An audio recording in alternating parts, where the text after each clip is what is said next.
It's the internet. You're busy. Let's do this for September 25th, 2023. For the next hour or so, let me help you sort through the world of gaming on Game Mess Mornings Live with me, Jeff Grubb.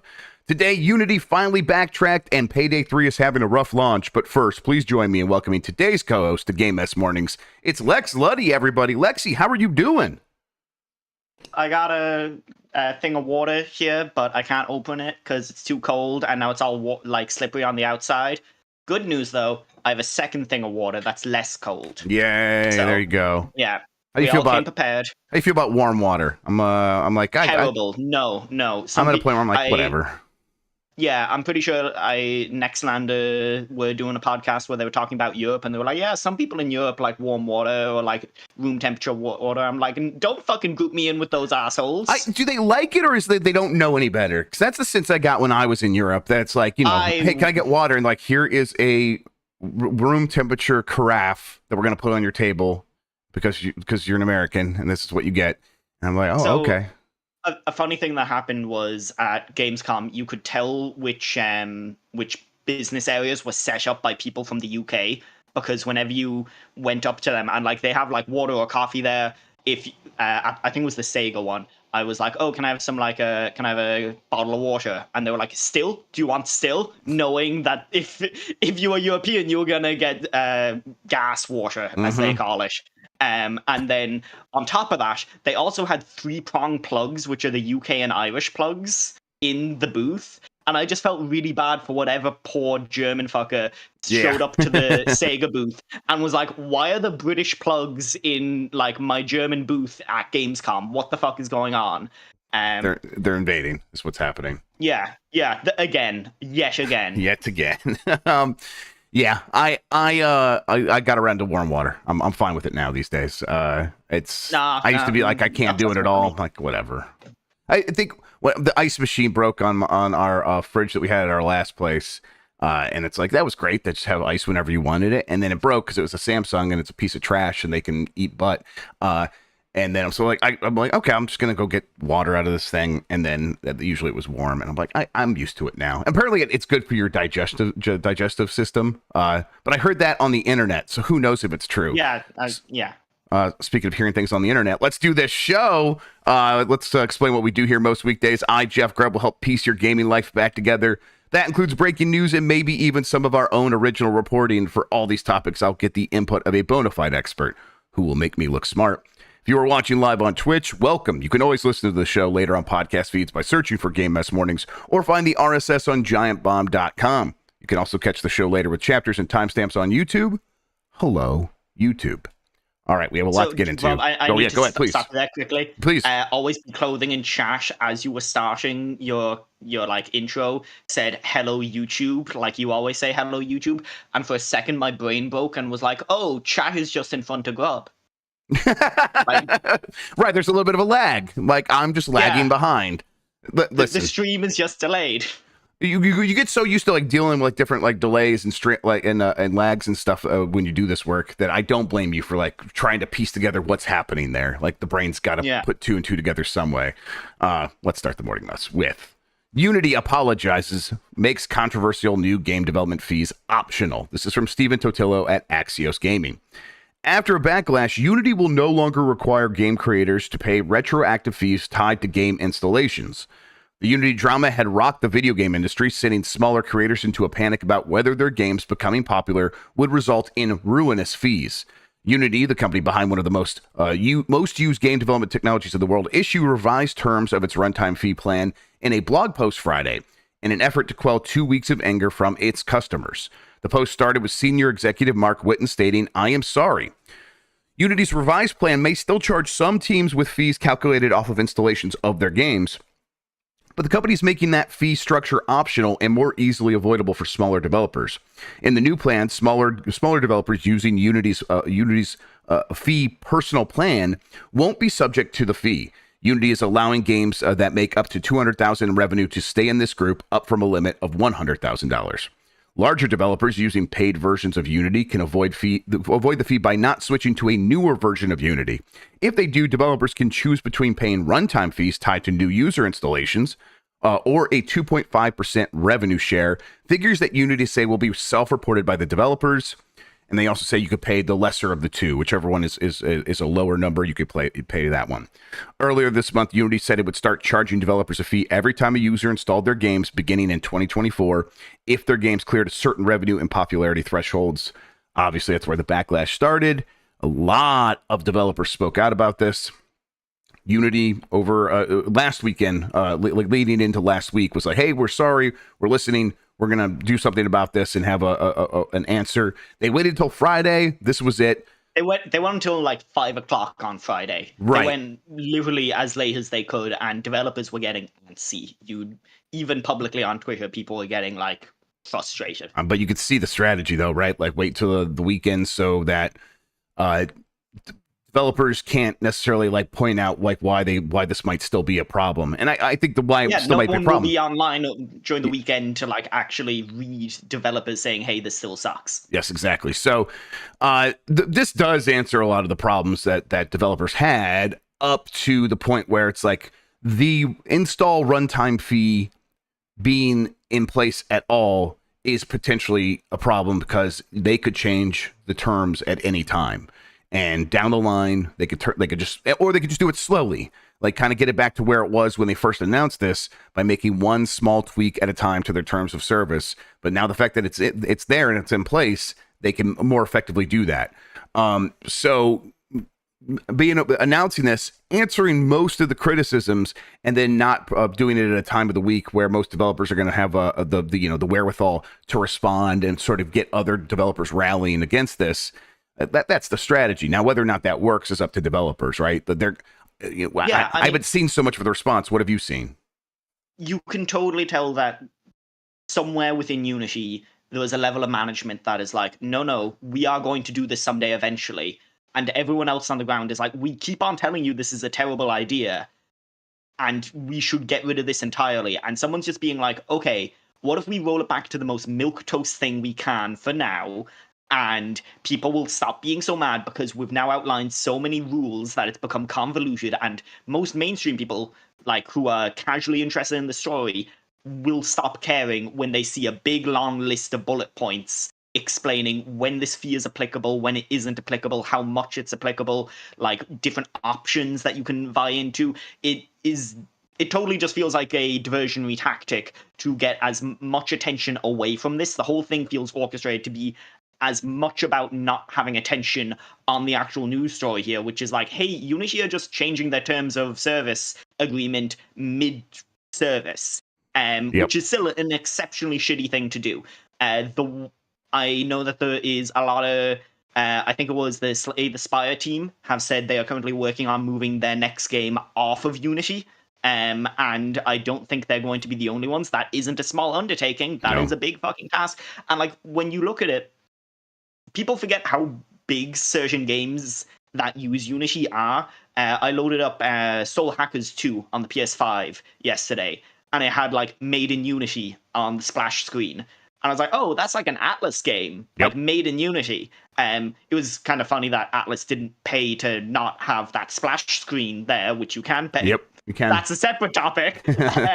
But like, Unity is used for a lot more than people realize. And Unity as a company have also been a middleware provider and a services provider for a long time. They've done co-development. They've helped things come to VR that aren't even on the Unity engine. They worked on Skyrim VR, from what I heard. They've worked on several other games that they don't really get credited on, but they just lend talent and people to. But who wants to work with a company that is willing to change their terms after you've signed on the dotted line? Like that, nobody is feeling good about working with Unity at all right now. And stuff like that does affect you in a business like this. Yeah, in a small business like this. Yeah, these changes are all symptomatic of a company that is kind of acting a little bit desperate and is willing to throw developers under the bus to serve their investors. Like that's the read on the situation. I think it's the appropriate read on the situation. And I think for developers, they feel that, they notice that, and they've internalized that now. And so the idea of trusting Unity going forward is kind of going to be a laughable situation for quite some time. Unity will have to spend years repairing that damage. For now, though, they do have a little bit of a captive audience where Yeah, some developers are going to cancel their Unity games. Some developers are going to move their game off of Unity. Some bigger studios will take the time to move existing games that have already launched off of Unity. There's been talks of that. I think for the most part, though, that's not going to be an option for a lot of studios. And so Unity's kind of counting on that. I think that that's not a great move because like those studios will remember this as well. And then their next game probably won't be on Unity. It's the telltale, massive monster will remember this. Yep. Cult of the Lamb 2 will not be on Unity. Yep, I'm exactly. pretty confident in saying that, a lot of Devolver developers who were using Unity were just like, we're just going to talk shit about you now because, like, we have no problem with just not using you next time. So, yeah, it's going to fuck over a lot of developers in the short run. It's going to fuck over Unity in the long run, and it's very hard to see a way out unless everyone goes to Unity for mobile. And Unity just becomes a mobile engine, which they're kind of struggling with at the moment. Like, they have competitors in the mobile space. It's hard to see Unity being as big a company in the next 5-10 years, which fucking sucks because they employ a lot of people. Yes, Unity needs answers now as well. And there's been layoffs at Unity for the last 12-18 months. There's been huge layoffs there already. So yeah, I don't know what do you do, because now you have less people trying to repair relationships with a product that is objectively less good than it was a month ago. I don't know what the fuck you do. Yeah, Steven Totella writes here that Unity has been in the red for a while and has been trying to figure out ways to make more money off of its popular tech. Unity reported $533 million in revenue in the spring quarter, with a loss of $193 million in terms of profit or loss. In May, it said it would cut 600 jobs, or 8% of its workforce. Unity is in perpetual competition with Epic's Unreal Engine to offer the tech used to make and operate games on mobile and console. Some developers have said that last week that Unity has broken its trust, as we talked about.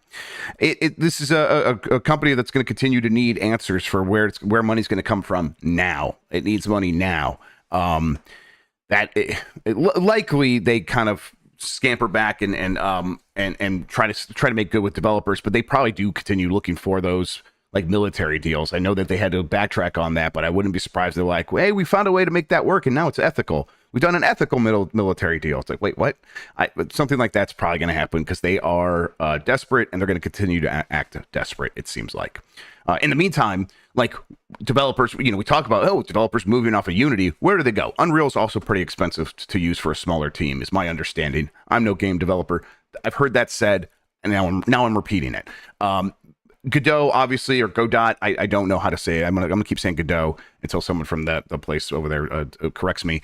Godot seems like an ideal alternative if people feel like they can trust the open source engine idea. And it's I think they probably can. That's proven to work for OBS. OBS is open source. It's literally called open source broadcasting software. And the way that works, or something like Blender, is they have these corporate sponsors who pay a lot of money to ensure that these things exist, so that streaming is easier or whatever, or 3D modeling is easier. And I think it's probably time that companies like Microsoft and Nintendo and Sony and all these other publishers kind of look over at something like an open source engine and throw some money behind it, similar to what happens with OBS. That seems like it'd be a good thing to happen, so that developers can feel confident about having another tool that's going to be supported long term. All right, let's see here.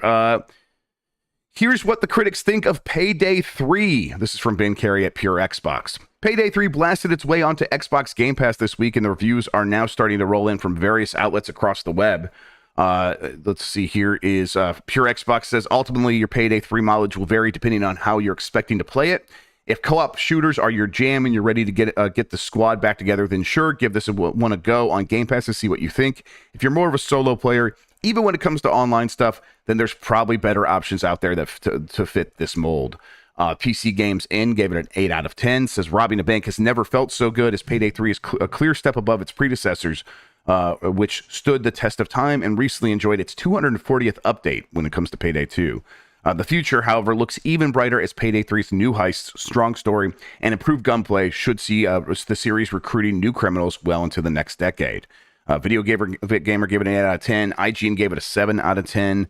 Let's see here. Dexerto gave it a 6 out of 10. Said Payday 3's high-octane action and extravagant heists make it another iconic entry into the heist shooter franchise, but it is ultimately held back by a lackluster user interface, matchmaking issues, and online DRM. Lex, you've been playing this. What do you think? Yeah, I've been playing as much as I can. I got a code on Thursday or Friday. Couldn't play at all on Friday because the servers were down. Couldn't play much on Saturday because the servers were still down, and then played a fair bit on Sunday. I'm like level 12 or something. I'm super mixed. I loved that second game. I played so much of it when it came out on consoles. And I also reviewed Crime Boss Rockay City, which you can read my thoughts on that brilliant game. It's a frustrating game. It's a very frustrating game to interact with at the moment because the gameplay and the moment-to-moment heisting is fun and it feels good and shooting feels really good and it sounds incredible. The sound design is fantastic. And there is some good customization in there, but also there's just a lot of fucking problems. The servers are still down. If you're playing on PS5, cutscenes don't have audio. You also haven't gotten your pre-order edition bonuses yet, like several days after release, because apparently they sent an old version to Sony. There's a bunch of other problems with it too, where like it is very... you start out and it's like, oh, this is going to be like a nice drip feed of content. I'm going to get, a new gun, a new thing to try out in each new level. And even once I've played through all the heists, I'll have new ways to approach them. And that isn't really happening because once you get past level 10 and once you get the first, bunch of bonuses out of the way, because they give you sort of like bonuses for completing accomplishments or side objectives. Once you get the first lot of those out of the way and you hit about level 10, the leveling just hits a fucking wall. And then it's just like, okay, you're going to be filling like a third of your level up bar every time you do a mission, or a quarter or a fifth. And when the next automatic rifle isn't until level 17, you're like, oh, great, I'm just going to be using the same gun for the next like 5 or 7 hours until I finally unlock something better. And it means that currently, basically everyone has the same loadout. Also, already it has gotten to the point where, and this is where the game like loses out to some of its inbuilt community. The community for the second game became very focused on stealth missions and doing the perfect heist, which of course you would, that's the point of the game. But already I have had countless heists where I've loaded in, someone has blown cover, and then instantly 2 or 3 people drop out. And you're just like, oh, great, now I'm with fucking AI going in loud. And the reason they do that is because they tie a huge amount of your XP to stealthing. You can still get plenty of money, which you can use to buy guns and cosmetics, but you don't get the actual resource that you need, which is the leveling resource, the XP, unless you go fully stealth. And it's infuriating because it just feels like you are doing the same missions with the same guns. And even when the things are when what you're doing is cool and fun, you're like, I have to fucking do this 5 more times to get anywhere.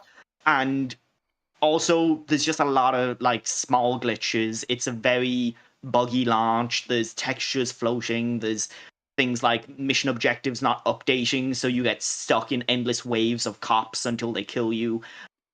Right now, it is very hard not to just say, go play Payday 2 until Payday 3 is in a better place. And that's kind of how I'm feeling about it. Like, I want to like that game. I really enjoyed my time with it when I played at Gamescom when they had everything unlocked. Surprise, surprise. But also, like, I'm kind of at the point where I'm like, listen, if there's no variation in what anyone is bringing in their loadout, if everyone is spec'd into the same skills, like, this game isn't going to be interesting until like 2 or 3 weeks afterwards when people start leveling up and there starts being diversity in your classes. And it just doesn't feel great to interact where everyone is doing the exact same thing. Yeah, I'll say that. So the Metacritic for this game is, I believe, a 70. Yeah, 70. And that's kind of what I was expecting. And then, of course, the user reviews, it is getting slammed. Obviously, a big part of that is the lack of the servers not working. We'll get to that in the next story here in a second. But yeah, I think a lot of people echoed what you said, where it's like, hey, this is a downgrade from Payday 2 in a lot of ways. And that's kind of always going to happen when you put out a new game after a game that you just put out, or that you put out years ago that got 240 updates, right? That's what happens to The Sims. Like, The Sims is like, hey, we're going to put on 1 million update packs for this, and it's going to have every feature, and then we're going to have 1 million updates to add all these things. And the next game, we're kind of have to start over a little bit, and people don't handle that well. Yeah, it's why people are going to hate whatever GTA Online 2 is. There's just no way to have as much content as the thing that has been built on for like 7 years now. And it is unfair to compare apples to oranges in that case. But even when you compare apples to apples of Payday 2 at launch and this at launch, Payday 2 was also broken at launch, so like people shouldn't be too surprised that the servers are down. But there were 12 heists in that at launch, so there's it does feel like here. Yes, there's 8. So it does feel like the part of what Starbreeze was thinking was, okay, what if we have a ready-to-go drip feed release schedule going? But then that also means that for the first couple of weeks, when you're making a first impression, when the game's on Game Pass, people are like, oh, this is like less than the first game. Like, what's going on here? I know, I want to like that game, but I'm not sure if I don't have the free time and I don't have the patience that I had when I was 12. That's not going to happen. I'm not sure how much further. I'm not sure if I'm going to come back to it in 10 updates time unless it seems really fucking cool, unless I have a crew of people to do it with, and I don't know if I will. This game will get the support though, right? It's not in so much trouble that like they're gonna cancel Payday 3 and go back to Payday 2, right? It's not that extreme. Oh no. It is a great foundation, right? Like, I think that's something you see in a lot of the reviews is like, this is a great foundation. It will be great when it like leaves early access, when it is a more finished product. And the only hesitancy that I have about that is it is a PlayOn published game, who are part of the Embracer Group.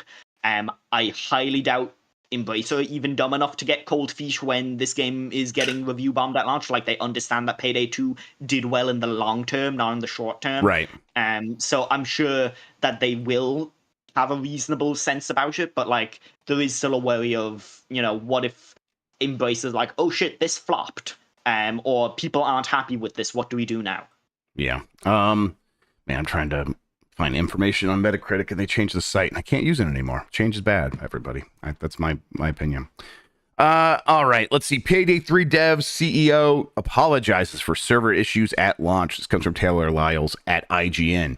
Payday 3 had a less than spectacular launch yesterday as Starbreeze Studios' first-person shooter was plagued with server issues.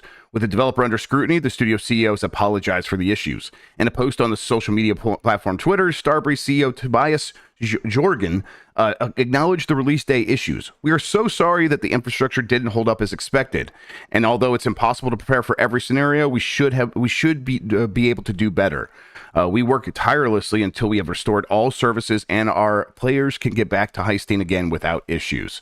Less than 24 hours after acknowledging the issues with the server, Starbreeze posted on the official Payday account on Twitter that the studio said that the server issues should be fixed now. Despite this, however, several users on Reddit are still reporting some problems. Yeah, it seems better, but it still seems like people are encountering issues.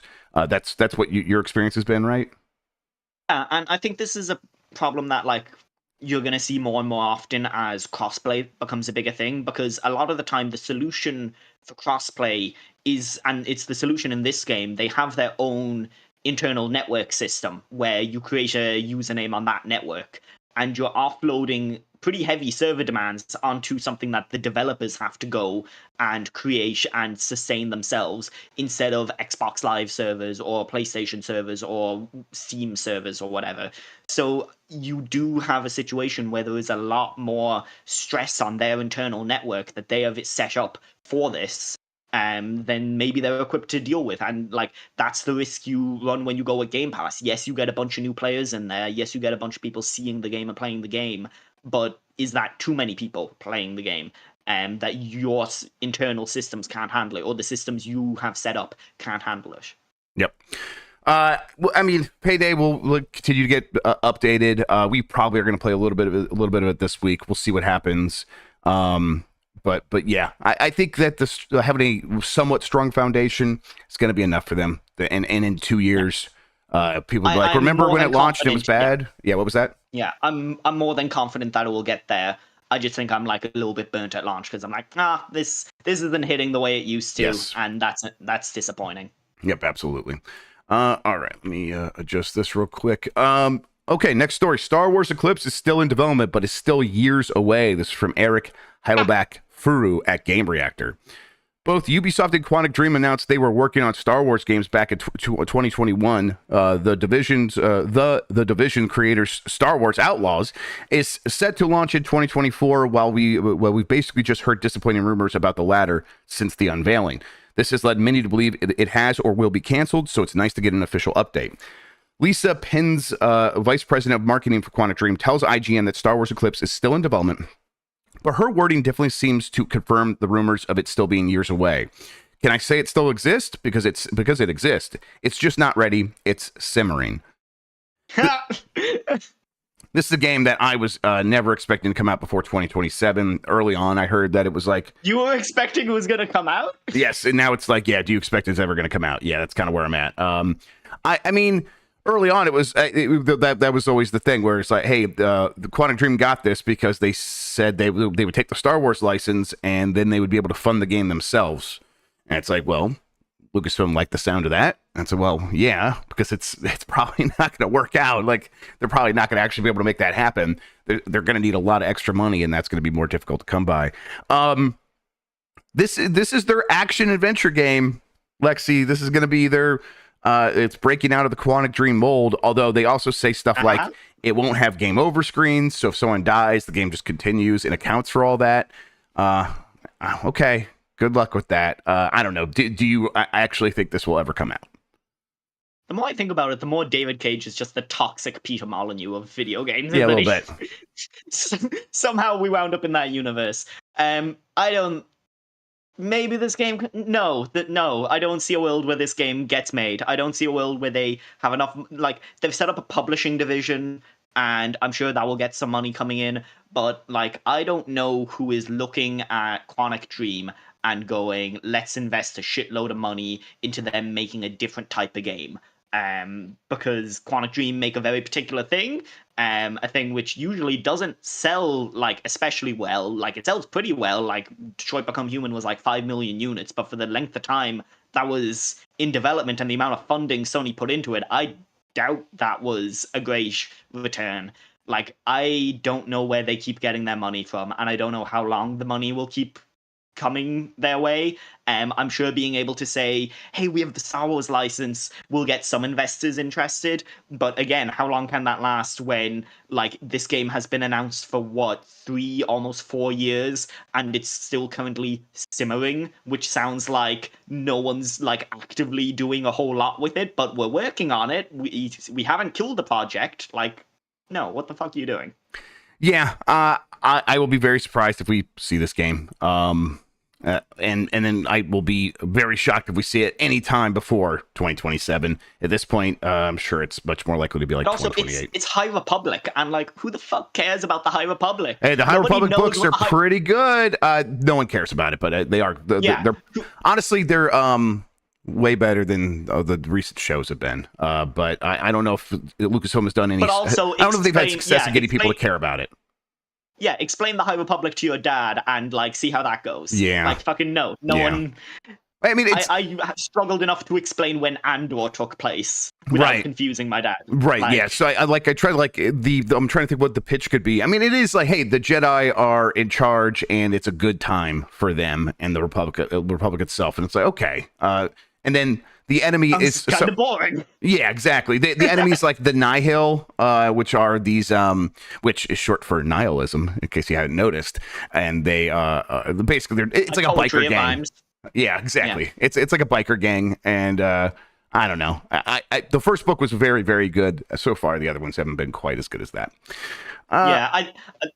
Something that Austin Walker said years ago is like, there will always be Star Wars, there'll always be good Star Wars, and there'll always be bad Star Wars. So just enjoy the good Star Wars and ignore the bad Star Wars. Yes. And that's like the rule you have to live by. And that even goes within the single shows that they're making. There are bad parts of those shows and there are good parts of those shows. So just cling on to the bit that you enjoy And like that's fine. You can have your own headcanon. You can fucking ignore the last or not the last Jedi. That's the good one.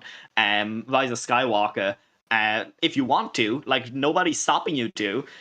So yeah, just enjoy what you want to out of that franchise, and occasionally good things come of it. Yep, exactly. That's the golden era of Star Wars games was that like the early 2000s where there was 25 games a year or something like that, and 2 of them were good. It's like that works for me. I'm totally okay with that. All right, let's see. Xbox Game Pass price increases are inevitable, says Phil Spencer from Alex Hopley at Game Reactor. Phil Spencer has said that we will see price hikes for Game Pass in the future. Already, outside of the US, Japan, Chile, Brazil, and Colombia, we've seen an increase in our subscription costs, but this isn't the end. Although the main premise is to provide more value, the price, I think, it is inevitable that it will rise in the future, Spencer said in an interview with Game Watch. We recently raised our prices once, but the decision was made after careful consideration. We believe it is important to provide services that are recognized as being of sufficient value, even if prices are increased. We're not sure if this means a price increase in the territories that is coming for the territories that dodged it last time, or if we'll see even further hikes. PlayStation Plus has increased its price recently too, so perhaps the age of affordable video game subscriptions is coming to an end. This a bit of a no-duh to me story, but who could have seen this coming? Yeah, but I'm glad he's not trying to hide the fact that hey, costs go up, the cost to make games goes up, the value of currency goes down, like that. All of those are a recipe for raising prices. Everything goes up in prices, except for the hot dogs at Costco, apparently. So how long until they do a Hulu and introduce and make it so that the base fee has ads? Just put the Barack Obama "Please Vote" ad from Burnout back into the game. They probably will try to pull that off, but I bet they've thought about it for a long time and have no obvious way of making it work because on TV, putting ads and stuff makes a lot of sense. Like it's very easy to make that work. You put a couple ads before the movie, then people watch their movie, and then for the ad break shows, well, there you go. Video games don't have that natural place to put ads, and if you try to put ads into like loading screens, and it's like what you make if like it goes like a second longer than the loading was supposed to take, like that's now you're just cheating us out of our time. So I think they will try to figure something out, but I think it'll be much more difficult for them than it was for like Hulu and Disney and Netflix, all these companies that are in Amazon Prime now that are adding ad-supported tiers.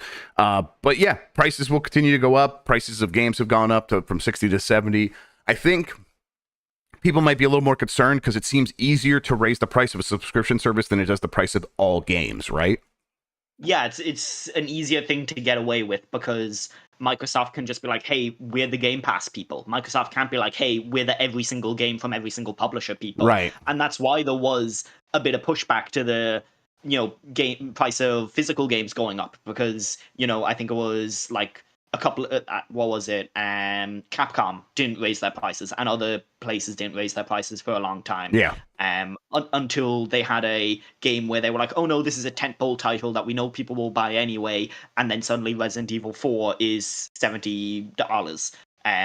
Or €80 in my case, which is great when like video games are brushing up against €100. That's incredible. I love that. So yeah, like I think people are right to be worried because money's fucking expensive at the moment. Like it's not cheap to buy things. And it sucks that video games continue to be a extremely prohibitive experience to be a part of the culture of. Like if you want to be in tune with the gaming industry, it is a very expensive hobby in a way that even movies aren't, because like movies, they go to digital pretty quick. They're much cheaper there. Unless you're willing to pirate things, and pirating like a movie is much easier than pirating a video game. Like it's hard to be. It's hard to stay up with games without spending a lot of money. It's hard to get into this industry unless you have a cash flow coming in already. I think you find it with a lot of journalists. Like a lot of journalists are like, hey, if I wasn't able to live at home with my parents for a couple of years while I was breaking into this industry, I just wouldn't have, because I would have had to been making money. The only reason I'm still doing this is because I've been doing college at the same time. So like, yeah, I've had the option of living at home or living in college accommodation and making it work through those different means. But like, if this had to be my full-time job, I wouldn't be able to buy the fucking games to review in the first place. Not to be able to like survive off of however much I'm getting from freelancing. Yep. So yeah, fucking games being expensive sucks, and it sucks that they're going to keep on getting more expensive, and they probably are. Yeah, they probably will. I think a price increase every year for subscription services seems a bit aggressive, but every couple of years, every 2 years, going up $1 or so seems likely. And then maybe a slightly bigger increase every once in a while. So, I mean, if you look at the rate of inflation from when Game Pass got introduced to what it costs now, it's about the same amount of money in terms of like what the value of your purchasing power is. It's a little bit less actually. So it's like I think what Game Pass Ultimate is $17 per month now, $18 per month. And like if you price adjust for inflation, the introductory price, it's a little bit more than that. So yeah, they're just going to kind of try to keep up with inflation, I think, for the most part, and then they'll make their strides where they can. I think a lot of people assume like, hey, they're getting Activision, they're going to get Call of Duty, all that stuff. They spent $69 billion. That's where the price increase is going to have to come. It's not really how it works. They had that money in the piggy bank. It's fine. Right. Yeah. And like that money was just sitting there, and now that's going to they can go put it and invest it or something and get interest on that, but they're going to get a lot more from Call of Duty, the money making machine that is Call of Duty and Candy Crush Saga. And so that's kind of paying for itself, basically. But Grubb, I'm not sure if you know this. Actually, fun fact, the $1 a month introductory price that they had back in 2017, adjusted for inflation, $18 a month. That's right. Yes. It's been a rough couple of years, but that's right. Yeah. That's the math. It checks out. All right, let's see here. Xbox players can expect Japanese AAA exclusives in the future, Phil Spencer says. This comes from Chris Scullion at VGC. Xbox boss Phil Spencer has said players can expect to see AAA exclusives from Japanese developers in the future. In an interview with Game Watch, Spencer was asked if Xbox would eventually get uniquely Japanese AAA titles such as Lost Odyssey or Blue Dragon, instead of just getting Xbox versions of Japanese games also on PlayStation or Switch. When asked if it was difficult for Xbox to meet these expectations, Spencer replied, "Not at all. I think you can expect that. In fact," he continued, "we released Hi-Fi Rush in January 2023. It may not have been a major title like Blue Dragon, but it was certainly high quality. There are also Japanese game creators who are part of..." Yeah, please. Is he saying that Blue Dragon was a bigger game than Hi-Fi Rush? Because I take umbrage with that. I think upsetting. You're right. That is an upsetting concept. How many copies did Blue Dragon sell? Yeah, it's a good question. I have no idea. Blue Dragon, I definitely remember at the time, like before it came out, being like, this will be a big deal. And then it came out and it wasn't. It was not a big deal. Lost Odyssey, right? That's the other one. That one is one was more fondly remembered, but I don't know if it's... I don't know if it did any better, but yeah, I'm with you. I think you nailed it. But he goes on to say there are also Japanese game creators who are part of Microsoft Game Studios, and while there are titles we can't announce yet, we are currently developing new games in collaboration with Japanese companies. With further growth, including first party and third party, I believe you can look forward to the arrival of even more Japanese titles in the future. Their efforts to try to keep working with Japanese studios, I think, are admirable and mostly working. Obviously, they're not getting all the Japanese games released that are coming to Switch and PlayStation. A lot of them end up skipping Xbox. But the cure there is to keep trying, right? I think they've come to the conclusion of like, okay, pick our battles. Falcom have no interest in getting all of the Legends of Heroes games on Xbox, so why would we go after it? We have a working partnership with Sega because of course they're going to bring Sonic over, so like why wouldn't we go after Atlas Games and make those deals, because we know that those guys are open to talk to us. Yes. And very happy with us, like, apparently. Yeah. So, and same with Capcom, like they have games that definitely sell better in the West, Capcom. So they go, okay, if we have that relationship already, let's talk to them about, the non, big games in the West, whatever Capcom games that wouldn't normally sell in the West, but would look nice on our portfolio that people like having as a value add. So yeah, I think it's a sensible way to pursue it. I think we're coming up to like some news stories of, there may be some more Japanese game development free at the moment. So some big names so suddenly not with the companies that they were at. But I would be very interested to see what their like future plans are, because we've seen over the last couple of years there's a lot of Japanese developers who were big parts of Capcom or Konami or Sega, and they went away and they've made their own company. You know, you have Nagoshi Studios, you have Grasshopper, you have places like that, and suddenly those are independent companies that need funding, whether it be from NetEase and Tencent or from Microsoft. And I'm sure they're going to make those deals, and I'm sure they're happy to make those deals. Yeah, and whenever the opportunity presents itself, they'll go for it. Do you think that someone in the Twitch chat says Hi-Fi Rush doesn't really strike them as a quote-unquote Japanese game, because what people mean by that is they want the Weeb games or their JRPGs, and I'm like, I get what you're saying, but for me, I'm like, I think of Japanese games and I think about Ape Escape and all these other like this wide variety of games that might have come out of Sony Studios Japan, or any number of things. So I'm like, I kind of just want Microsoft to keep trying, and whoever they end up getting to work with, that would be ideal, because it seems like Sony is like, hey, we have a very strict idea of what works for us, and it is these global successes, these global hits, and then that means a couple of Japanese games, mostly from Square, and then a bunch of other stuff from our studios elsewhere. So I think if Microsoft could just step in and provide a platform for some of these companies to express themselves in new ways, I'd be, I'm hopeful. Yeah, there's a bunch of very young Japanese developers, studios, very, very new studios. There's Unseen, which is Akumi Nakamura's studio, and I am like so interested to see what they are making, because they're working with a very international team, and they're not, contrary to like what you would usually suspect a Japanese studio to be, they're very casual in the way they conduct themselves, and they're very open to working with people outside of Japan. And so I do think, like, if you're going to fund these studios, allow them to do different and weird things. Don't just, like, that's why people like Japanese games to begin with, is because they're different to Western games. And so if you say, no, just keep on making, another RPG, keep on making another Tekken clone or something, like, why would you do that when they're saying, like, hey, we actually have new ideas and we want to do new things? So, yeah. Exactly. Speaking of Japanese game development, Hideki Kamiya is leaving PlatinumGames. This comes from Sophie McAvoy at GamesIndustry.biz. Hideki Kamiya, creator and director of Bayonetta and The Wonderful 101, is leaving Platinum. As reported by VGC, Kamiya was promoted to vice president last year. He will step down from that position on October 12th. This came after a lot of consideration based on my own beliefs. It was by no means an easy decision to make, Kamiya wrote on Twitter. However, I feel this outcome is for the best. I will continue to create in my Hideki Kamiya way. I hope you'll keep your eyes peeled. Kamiya co-founded Platinum in 2006 with president and CEO Atsushi Inaba, former CEO Tatsuma Minami, and Shinji Mikami after leaving Capcom's Clover studio.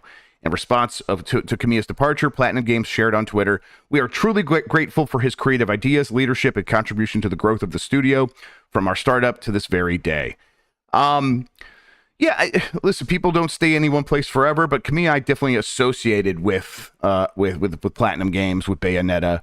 So it's the end of an era a little bit. Yeah, I think he's one of those creators who is very tied up in his games, or at least the association is that he's very tied up in his games.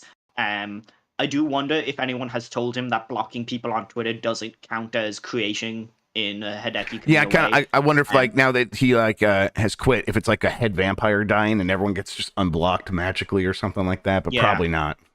No, that's not until like the Twitter servers completely fucking break exactly. and all your blocks are just suddenly unblocked. That's not a bug. That's a feature. That's an Elon Musk feature right there. Yeah, that sounds great. Thanks, Elon. Circle tweets were good, man. I totally. The safe money is that he is going to go start his own thing, and that he will get a big investment from NetEase, Tencent, or Nexon. One of those. Because they love investing in Japanese talent at the moment, because they see that's where a lot of the growth is. And I think they can give them real paydays too, where it's like, the Japanese payment structure, as far as I know, is very, predictable and solid and reliable. But the cost of living in Japan is very low. So a lot of these Japanese developers haven't had to make big demands for the kind of reimbursements that they get. But it's like, these Chinese companies show up and like, we'll give you a ton of them. We're going to turn you into a rock star. Like they take I'm curious, what would you be interested in seeing him go do? What type of game would you like to see from him now? I mean, ideally, I would like him to continue just making action games and trying that with different settings and different genres, slightly different genres. But more stuff like what's the sci-fi run and gun shooter game that he made.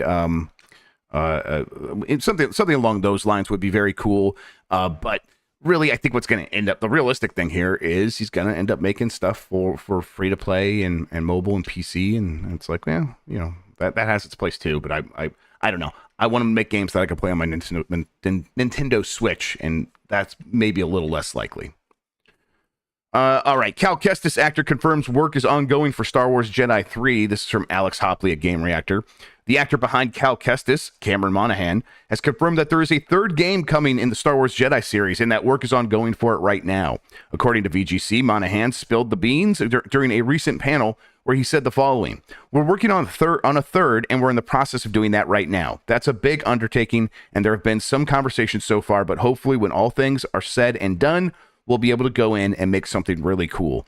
Former director at Respawn, Stig Asmussen, did want the series to be a trilogy, and so this shouldn't come as a surprise, but he left the company. He left Respawn. So Stig Asmussen won't be working on Star Wars Jedi 3. I've said this before, Lexi, but that's what I've heard, that if Star Wars Jedi Survivor did well enough, they would immediately start working on the third one, finish out the trilogy, and here we are. The game definitely did well enough. It sold fine. It sold better than fine. So yeah, they're going to make a third one. I think it probably will take about the same amount of time between 1 and 2. I just hope that this time around, third time's the charm, they can launch it without all the bugs and performance issues. I don't know. What do you think? This is my shocked face. Yeah, exactly. I'm struggling for words here, but no, those games are really good. I think that they are some of the few Star Wars games in recent years that, and hopefully we get more of them, but out of the EA batch, they're the only ones that really understood why people like Star Wars, and they're the only ones that had gameplay that felt really compelling from a Star Wars point of view. Like Battlefront is cool, but it is just kind of a shooter with a Star Wars skin. Star Wars Jedi always did feel like a series that is very, it wouldn't work if it wasn't a Star Wars game. Yeah. And I think Cameron Monaghan is actually a really good part of those games. He is kind of bland dude McGee, but also but he made it work. He is quite a good actor. And he, especially in that second game, there was some really good stuff in there towards the end. And I'm very interested to see where they go with it. I do wish that at some point, they would just pull the trigger and put him in one of the TV shows or something, because, why not? If you have him, why not? Yeah, he could show up in, what? In Andor at some point, I guess. That'd be weird. We don't know what happens to him, right? So he could survive. Because he's already survived Order 66, right? So he could survive and show up in something like Ahsoka at some point. I don't know. I'm surprised they haven't done that. It's weird that they cast so much Hollywood talent in those games. The entire core cast who have facial capture done are Hollywood talent of varying degrees, and it's strange that they haven't. They clearly did that because there was a mandate of, hey, we might need to move these people into live action at some point, or there might be a goal to move them into live action at some point, but they just haven't done that. And so, I don't know, that probably speaks to a wider directionlessness at Disney for Star Wars itself. But yeah, those games are fantastic. I really like those games. You should finish that second one, Grubb. Yeah, I'm going to. I'm looking forward to it. All right, last couple of stories here. UK charts has Mortal Kombat 1 as number 1 this week. Pikmin 1 and 2 HD are actually at number 4. Hogwarts Legacy still at number 2. The other new entry here, actually a couple other new entries. Liza P was number 3. And then that was Pikmin 1 and 2 at number 4. Then Mario Kart 8 Deluxe, Cyberpunk 2077 back up on the top 10 after being 21 last week. It's number 6 this week. Payday 3 was number 7. That's the other new entry in here. And then the top 10's rounded out with Grand Theft Auto 5, The Legend of Zelda Tears of the Kingdom, and Minecraft for Switch. because that's legally binding. You just have to buy Minecraft. Yeah, I was gonna say, like, GTA 5 dropping from 5 last month to 8 this month. What the fuck are they gonna do? They're screwed. Shambles. Absolutely. Yeah. Get Strauss Zelnick out of there. Doesn't know what he's doing. This is Mortal Kombat 1. Obviously, was gonna sell well. What's that? I didn't realize that Liza P even had a physical release. So good for Liza P. Yep, Liza P. Yeah, that's a game that's on Game Pass, right? So doing pretty well to get into the top 5. Yeah, that's a good showing for Liza P. That's the one I'm noticing as well. Like, hey, yeah, I guess that could be even higher. But honestly, considering that it's probably got a lot of digital purchases, it's doing really well. Okay. Can I tell you something? Yeah, please. I'm actually really excited to watch the story mode of Mortal Kombat 1, and I'm saving myself. Yeah. I'm really looking forward to it. I haven't touched the game at all since I'm like, let's get through it. And that's how I'm going to play it. So looking forward to it. Speaking of Liza P real quick, Jan beat it apparently. Jan, you beat Liza P. So our little boy over there has become a real boy now. A real gamer. Yeah. Yes. Will Bailey finally accept that Jan is an actual gamer and not just a fake? No. She's his Honest John, the name of the fox from whatchamacallit. He beats one game in a year and suddenly he's a gamer. And Mike started Liza P last night. He says it's very good. I'm gonna start it up soon. All right, last story here. Capcom says it would gracefully decline a Microsoft buyout. This is from My Nintendo News. Since a number of confidential documents were accidentally leaked as part of the ongoing Microsoft and Activision Blizzard merger, which is expected to be approved by the CMA next month, a number of companies have presumably been asked in interviews what they would do if they are approached by Microsoft for an acquisition to be a part of Xbox Game Studios. Speaking to Bloomberg in a wide-ranging interview, Capcom CEO Haruhiro Sugimoto, let me try that again. Haruhiro Sugimoto, there we go, told the U.S.-based news. I got it. Yeah, first try. The U.S.-based news site that if they were approached by the Redmond-based company, they would gracefully decline, and that he personally believes that Capcom would be better if we are equal partners. I think, that sounds right. Microsoft isn't going to really do any hostile takeovers of any of these companies. That would look really bad, and they would flip the story from being like, oh, well, these good guys over at Microsoft to immediately being the villains. So they're not going to do that. So they have to have the 2 to tango situation, and that's what happened with Activision. Is Activision's like, yeah, we messed up real bad by being really shitty to human beings, and also we've done everything we could do with Call of Duty. We have no other option here, so please buy us. And then like Microsoft's, yeah, sure. But all these other companies that people talk about, like Nintendo and like, they would have to be in a situation where they would want to sell for Microsoft to even consider it. And Capcom clearly has, I don't think they've ever been healthier than they are now, right? Yeah, when you think about, like, the only Japanese game studio that Microsoft owns is Tango Games Works, and that was kind of a fluke. That somehow Bethesda owned that studio and set up that studio with Shinji Mikami. Like, how that ever happened is a separate interesting story I'd love to hear about, but I don't see any Japanese studio, purely from like a cultural point of view, being like, hey, this console has like 1% of the install in our country, we want to make games for that. And like, I don't see a world where anyone, even a CEO who is purely driven by money, would feel good about that, because they know it would demoralize workers. Like, even if they're like, yes, we love being your business partner, we're great friends, we're not gonna fuck you. They can keep hoping, though. They can keep hoping.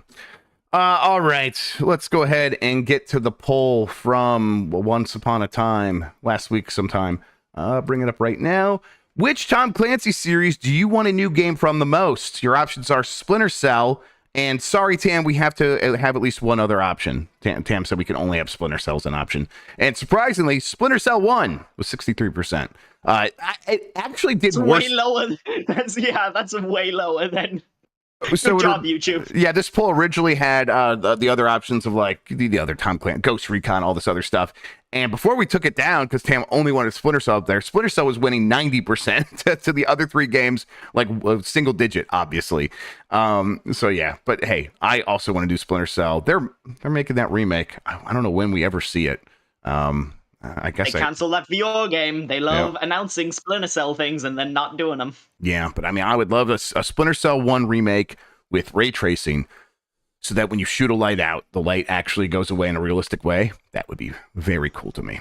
I would like that very much. All right, I'm going to put up a new poll question, or ask Jan to do it politely. In the meantime, Lexi, why don't you tell people where they could find you and all that good stuff? You can find me on startmenu.co.uk. We're a website for young people trying to break into old people trying to break into the games industry, get started, find their footing, find opportunities, get edited by an editor, have their work on a professional website. You can reach us at the Start Menu on Twitter or hello@startmenu.co.uk if you want to email us. We're a lovely bunch. My own stuff should be coming up in a future episode, future Play magazine issues. I have something going up for Polygon at some point. There's something in a Lost and Cult book at some point. Other than that, I'm just doing bits and bobs around the place, not that much, but you can find me on Twitter at basically Lexi, both words with eyes at the end. And yeah, that's about it. We will have more stuff happening on Giant Bomb, where we will talk about this poll on Wednesday. What comes out first? Star Wars Eclipse from Quantic Dream, Star Wars Knights of the Old Republic remake from Saber, or neither? Basically meaning neither are going to come out. It's a real coughing baby hydrogen bomb question, right? It's a real coughing baby hydrogen bomb question. Absolutely. We'll discuss that on Giant Bomb on Wednesday. The Bombcast is tomorrow. Later today, I would like to do Mortal Kombat. I got to take Emmy to speech, though. So it's going to take some chunk out of my day. And I know there was something else we were going to do today. So I'm going to go in a meeting right now and figure it all out. Mortal Kombat will happen this week, but whether or not it's today is unlikely, basically, right now. But we'll see. Blight Club is back this week. We were going to do Payday on Wednesday, but I believe we decided last minute, let's start up Blight Club with Mike playing his game. So we finished Sonic 06. That's what Blight Club is today. That's the thing that's today. Yes, Blight Club, and we're going to finish the Sonic thing because there's like one little segment that Dan needs to finish. So I'll be around for that. We'll make that work. I'll probably do that when I get back from Mimi's thing. So a bunch of stuff will be happening. What Mike doesn't know yet is Blight Club's actually crime boss Rockay City. And he has to play through the whole story solo, and he's not allowed to use any AI characters. The problem is he loves that game, so he's a big Rock City guy, big Michael Madsen dude. All right. Well, like I said, we'll have all that up. We'll post the schedule of what we're doing this week up on social media and on youtube.com/giantbomb/community. Check the community tab there. Tell you what's going on. Lexi, thank you so much for spending today talking with me about video games. I really appreciate it. Yep. Saluting Major Mitch. Major Mitch.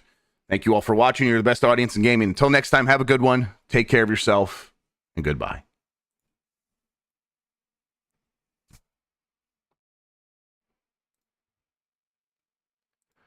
All right. We've done it.